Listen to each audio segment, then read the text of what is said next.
Hi అండి. అందరికీ నమస్కారం. Welcome to my channel. ఈ వీడియోలో ఏపీ ప్రభుత్వ ఉద్యోగులకు మరియు పెన్షనర్లకు భారీ శుభవార్త. 35% ఐఆర్ మంజూరు ప్రకటన. దీనికి సంబంధించిన పూర్తి వివరాలైతే వీడియోలో తెలుసుకుందాము. వీడియోని ఎక్కడే గానీ స్కిప్ చేయకుండా ఎండ్ వరకు చూసేయండి. అప్పుడే ఇన్ఫర్మేషన్ పూర్తిగా అర్థమవుతుంది. అలాగే వీడియో చూస్తున్న ప్రతి ఒక్కరు వీడియోకి లైక్ చేయండి ఫ్రెండ్స్. ఈ వీడియోని తోటి ఉద్యోగ పెన్షన్ మిత్రులతో అయితే షేర్ చేయండి. కొత్తగా మన ఛానల్ని చూస్తున్నారు, ఇంకా ఎవరైనా సబ్స్క్రైబ్ చేసుకున్నట్లయితే వెంటనే మన ఛానల్ని సబ్స్క్రైబ్ చేసుకోండి. దీని ద్వారా నేను చేసే లేటెస్ట్ వీడియోస్ అన్నీ మీ వరకు రీచ్ అవుతాయి. ఇక ఆలస్యం చేయకుండా వివరాల్లోకి అయితే వెళ్ళిపోదాము. ఫ్రెండ్స్, ఇక విషయానికి వచ్చినట్లయితే రాష్ట్రంలోని పంచాయతీరాజ్, గ్రామీణాభివృద్ధి మరియు ఇంజనీరింగ్ విభాగాల నుండి పదవీ విరమణ చేసిన ఉద్యోగులు ఎదుర్కొంటున్న దీర్ఘకాలిక సమస్యలను ప్రభుత్వం తక్షణమే పరిష్కరించాలని Andhra Pradesh Panchayati Raj, rural development and engineering department employees welfare association demand చేసింది. ఇటీవల జరిగినటువంటి సంఘం సమావేశంలో రాష్ట్ర అధ్యక్షుడు శ్రీ బుచ్చిరాజు మాట్లాడుతూ, విశ్రాంత ఉద్యోగుల న్యాయమైన హక్కుల కోసం ప్రభుత్వంపై ఒత్తిడి తీసుకొస్తామని స్పష్టం చేశారు. వారి సమావేశంలో చర్చకు వచ్చినటువంటి ప్రధాన డిమాండ్లు మరియు కీలక అంశాలు చూసుకున్నట్లయితే, మొదటిది వేతన సవరణ, పిఆర్సి మరియు మధ్యంతర భృతి ఐఆర్. 12వ వేతన సవరణ గురించి. నూతన వేతన సవరణ సంఘం తక్షణమే ఏర్పాటు చేసి దాని సిఫార్సులను పూర్తి స్థాయిలో ఎలాంటి కోతలు లేకుండా అమలు చేయాలి. 35% మధ్యంతర భృతి ఐఆర్. 12వ పిఆర్సి అమలుకు సమయం పట్టే అవకాశం ఉన్నందున తక్షణ ఉపశమనంగా ఉద్యోగులకు, పెన్షనర్లకు 30% మధ్యంతర భృతిని వెంటనే మంజూరు చేయాలి. చట్టబద్ధత. పిఆర్సి సిఫార్సులకు చట్టబద్ధత కల్పించి భవిష్యత్తులో ప్రభుత్వాలు మారినప్పుడల్లా మార్పులు చేసే అవకాశం లేకుండా చూడాలి. ఇక రెండవది పెన్షన్ విధానంలో మెరుగుదలలు.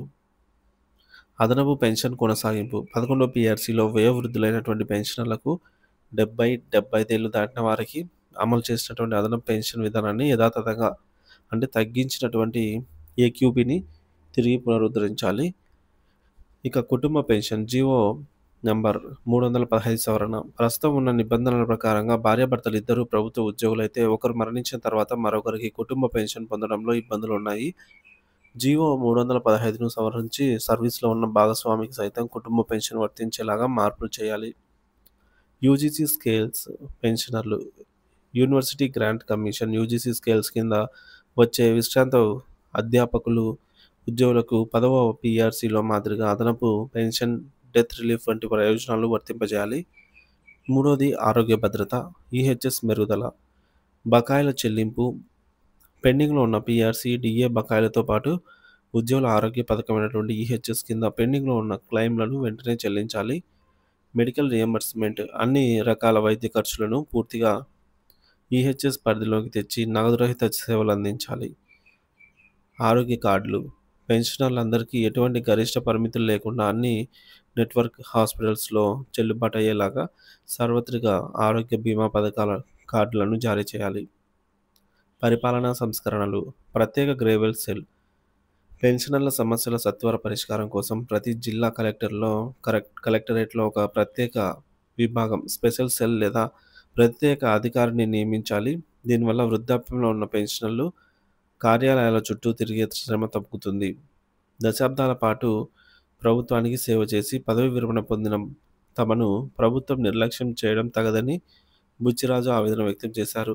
కేవలం ఆర్థిక ప్రయోజనాలే కాకుండా గౌరవప్రదమైనటువంటి ఆరోగ్యకరమైన జీవితాన్ని గడిపే హక్కు తమకు ఉందని పైన పేర్కొన్న డిమాండ్లను ప్రభుత్వం సానుకూల దృక్పథంతో పరిశీలించి తక్షణమే పరిష్కరించాలని, లేని పక్షంలో తమ పోరాటాన్ని మరింత ఉధృతం చేస్తామని హెచ్చరించారు. పంచాయతీరాజ్ విశ్రాంత ఉద్యోగుల హక్కుల పోరాటం, 12వ పిఆర్సీ అమలు, 30% ఐఆర్ కోసం అయితే డిమాండ్.